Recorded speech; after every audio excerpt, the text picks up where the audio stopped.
యెషయా గ్రంథం 51:11.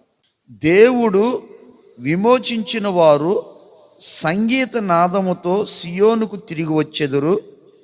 నిత్య సంతోషం వారి తలల మీద ఉండెను. వారు సంతోష ఆనందం గలవారగుదురు. దుఃఖమును నిట్టూర్పులను తొలగిపోను. ఎంత మంచి మాట! ఏం తొలగిపోద్ది చెప్పండి? దుఃఖము నిట్టూర్పు తొలగిపోదు. వివరిస్తాను దీన్ని.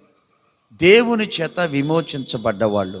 విమోచించటం అంటే దేవుని పెట్టలేరా, ఇక్కడున్న మనమంతా కూడా ఒకప్పుడు శరీర కోరికల్లో, పాప వ్యామోహ కార్యక్రమాల్లో మనం బ్రతికిన వారమే. ఎప్పుడైతే దేవుని వాక్యం తెలుసుకుని మన తండ్రి యొక్కయు కుమారుని యొక్కయు పరిశుద్ధాత్మ నామములో మారు మనసు పొంది మనం ఎప్పుడైతే బాప్తీసం పొందామో మనం ఎవరం అంటే పాపములోంచి విడుదల పొందిన విమోచించబడ్డ దేవుని బిడ్డలం. ఈ దేవుని బిడ్డలకి కూడా ఏమొస్తాయంటే దుఃఖాలు వస్తాయి, నిట్టూర్పులు వస్తాయి. ఆ దుఃఖము నిట్టూర్పులు తొలగిపోవడానికి దేవుడు ఏమంటున్నారంటే, నా ప్రజలు నా ద్వారాగా విమోచించబడతారు, సంగీత నాదములతో వాయిద్యాలు వాయిస్తారు, వారి తలల మీద నిత్య ఆనందము ఉంటుంది, దుఃఖము నిట్టూర్పులు తొలగిపోతాయి. ఆమేన్. ఏమండి, ఎలాగా? మన జీవితంలో ముందు వచ్చేది ఏంటో తెలుసా? దుఃఖము నిట్టూర్పులే. బాగా గమనించండి. పుట్టిన బిడ్డ ఏడుస్తాడే అడ్డ.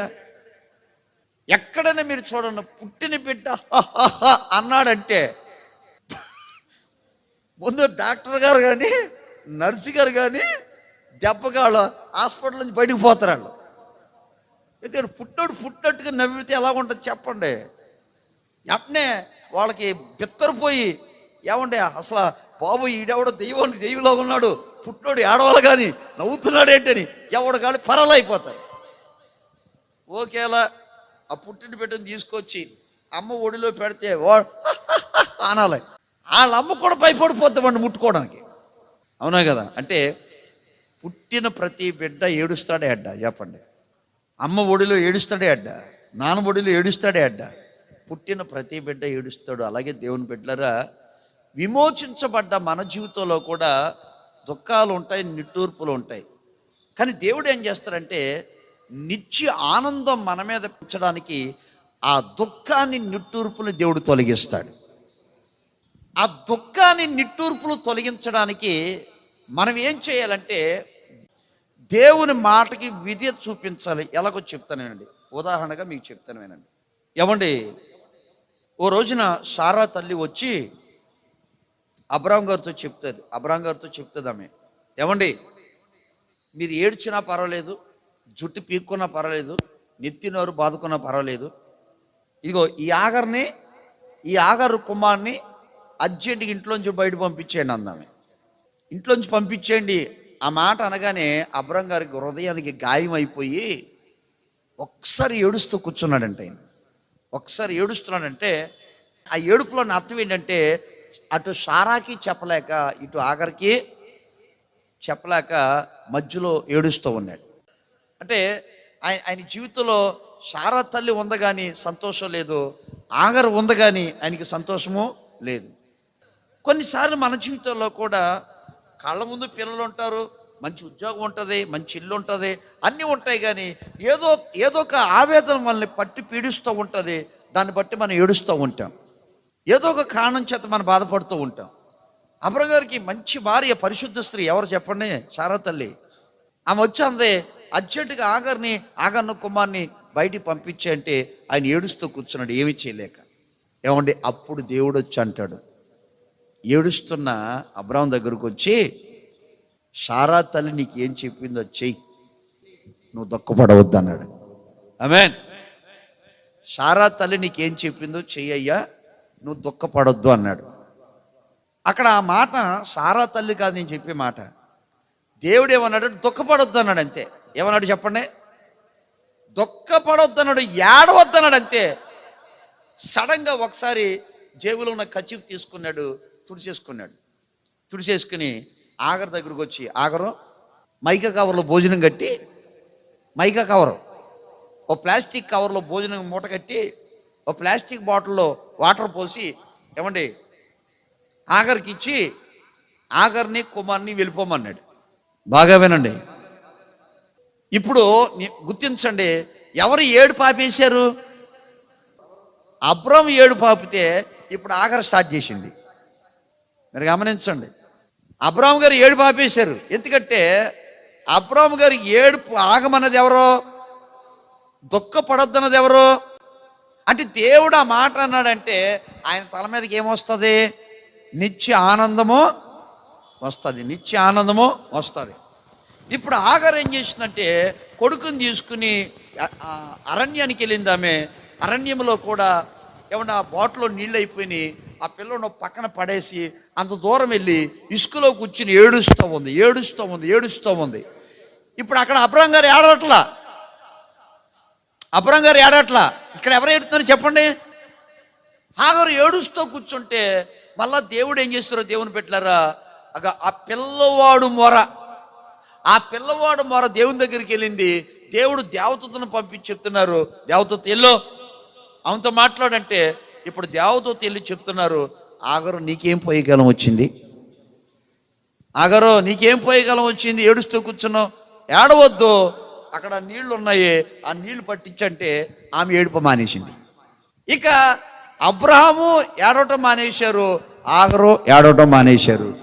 ఆగర ఏడుపు ఆపేసింది, ఆమె కొడుకుని అదిగో రాజుగా చేశాడు దేవుడు. అంటే ఈ మాటలు మీరు తెలుసుకోవాలి, దేవుని బిడ్డలారా గుర్తించుకోండి. ఇక్కడ నేనేం చెప్తున్నానంటే మీరు బాగా గమనించండి. అంటే చాలా గుండెల నిండా అబ్రాం గారు బాధతో ఉన్నారు. ఆ బాధలో వచ్చి ఏమంటే దేవుడు వచ్చు, నువ్వు దుఃఖపడొద్దు, నువ్వు మౌనంగా ఉండు, నువ్వు హ్యాపీగా ఉండు అన్నాడంతే. ఇప్పుడు బాగా వినండి, ఆగరు తన కొడుకుని తీసుకుని వెళ్ళిపోయింది. ఇప్పుడు సారా తల్లి ఏం చేస్తారు చెప్పండి? అంతకు మునుపు ఇంట్లో ఇద్దరు ఉన్నారు, ఇప్పుడు ఆ ఇంట్లో ఎవరెవరు ఉన్నారు? ఇస్సాకు, సారా తల్లి. బహుశా నేను ఊహించి చెప్తున్నాను వినండి. ఏమండి ఆగరు వెళ్ళిపోయింది కదండి, ఇప్పుడు బాగా మంచిగా వంట చేసి పెట్టింది ఎవరు? సారా తల్లి వంట చేసి పెట్టి, రండి సాపేసి, అప్పుడు మరి కూర్చుని లేవు కదా, సాపేసి కూర్చోండి అంటే తినండి అంటే అబ్రాం గారు ఏమనాలి? మాట వరుసకి ఏమనాలి? నీ కడుపు నిండిందా? పాపం అమ్మాయిని నువ్వే నాకు కట్టబెట్టావు, అమ్మాయికి పిల్లోడు పుట్టిన తర్వాత పంపించేదాకా నిద్రపోలాగా కడుపు నిండిందా? ఇప్పుడు తినమంటావా? నాకు ముద్ద ఎలా తీతే నువ్వే తిను, నా ముద్ద కూడా అనాలా వద్దా? సరే ఒక రోజు అంటే పోయింది, రెండో రోజుని ఏదో ఒక రోజులో అబ్రాం అనాలా లేదా? ఆ ఊసి ఎత్తలేదు. అంటే అర్థం ఏంటంటే దేవుడు అబ్రాం గారికి ఏమిచ్చారు? దుఃఖాన్ని దేవుడు నిట్టూర్పుని. కొన్ని విషయాలు దేవుని పెట్టారా, దేవుడే పని చేయాలి, దేవుడే కార్యము చేయాలి, మన చేతులతో ఏమి చేయలేము. నేను మాట అంటాను వినండి. ఇప్పుడు ఆ ఆగర్ తల్లి ఉంది, కొడుకుని వెళ్తా స్టార్ట్ చేయలే వద్దా? ఎవరిని? అబ్రాం గారు పెద్ద భక్తుడు అన్నారు, సారా తల్లి పెద్ద పరిశుద్ధ స్త్రీ అన్నారు. వాళ్ళు గుట్టు నాకు తెలిసిందిలే, నన్ను మోసం చేసుకుని నన్ను కౌలించి మాయమాటలు చెప్పి ఆ ముసల్దే ఆయనకి ఇచ్చి పెళ్లి చేసింది. ఇప్పుడు నా కొడుకు పుట్టిన తర్వాత భార్య బిడ్డలు ఒకటైపోయారు, నన్ను బయటికి నెట్టేశారు. ఆ దేవుడేం దేవుడు? ఎవరన్నా మాట? ఆగరు అనాలా వద్దా? ఇప్పుడు దేవుడిని లెఫ్ట్ అండ్ రైట్ దేవుడిని అనాలా వద్దా? ఏమండే మళ్ళా కొడుకుని పట్టుకుని నా కర్మరా, చెడ పుట్టవరా, పాపం వల్ల పుట్టినాడు. కొన్నిసార్లు చూడండి, భర్తని ఏం అనలేక ఆ ప్రతాపం పిల్లల మీద చూపిస్తారు. కొన్నిసార్లు అత్తగారిని ఏమలేక ఇంట్లో గట్ల మీద గిన్నెల మీద చూపిస్తూ ఉంటారు. అంటే మన ప్రతాపాల బయటకు వస్తుంది అనమాట. కానీ చూడండి దేవుని బిడ్డలారా, ఆగరు తల్లి కూడా నా కన్నీళ్ళు ఎవరు తొడవాలి? వాస్తవానికి వెళ్తే పోతే ఆగరు బిడ్డని ఎత్తుకుని తీసుకెళ్తుంటే అక్కడికి వెళ్ళిన తర్వాత ముందు తల్లి అడిగింది, ఏంటి ఆగరమ్మా, ఏంటి నువ్వు కొడుకు వెళ్తున్నావు, అబ్రాం గారు ఏది ఒక్కదానికి ఎక్కడికి వెళ్తున్నావు? ఇంకెక్కడ అబ్రాం గారు? నీకు వాళ్ళ ఇంట్లో పని చేయవద్దు నువ్వు. ఇప్పుడు దెబ్బతిన్నవాడు వెళ్ళేటప్పుడు ఎవరన్నా అడిగితే మంచి ఆ ఇంటిని గురించి మంచిగా చెప్తాడా చెడ్డగా చెప్తాడా? ఈ ఆగరు తల్లి వెళ్తా ఈ ఊరు మొదలుకుని ఆ ఊరు చివరి వరకు అబ్రాం గారు కుటుంబాన్ని గురించి బ్యాడ్గా చెప్పి అలా వద్ద చెప్పండి. ఎంత బ్యాడ్ చేయాలంటే అంత బ్యాడ్ చేయలేదు. ఎంత నా బ్రతుకుతో ఆడుకున్నారు, నా జీవితంతో ఆడుకున్నారు. వాళ్ళ పుట్టగతులు ఉండవు, వాళ్ళు నాశనం అయిపోను, వాళ్ళకి విరోచనాలు పట్టుకోను, వాళ్ళ మెళ్ళలో ఎన్ని వస్తాయండి బాబు. కానీ అవి ఏమి అటు దేవుడిని అనలా, అటు సారా తల్లిని అనలా, అటు అబ్రాం గారిని అనలా. అవి ఏం చేసిందంటే దీనికి పరిష్కారం దేవుడే. ఆమేన్. ఎవరిని అనలేదు ఆమె, వాళ్ళ గురించి ఎక్కడ కూడా బ్యాడ్గా చెప్పలేదు. కానీ దేవుడు ఏం చేశాడు చెప్పండి, ఆమెకున్న నిట్టూర్పుల్ని దుఃఖాన్ని దేవుడు తొలగించి, ఆగరు నువ్వు ఏడవద్దు అమ్మా, నిన్ను నీ కొడుకును ఆశీర్వదిస్తాను. ఆమేన్.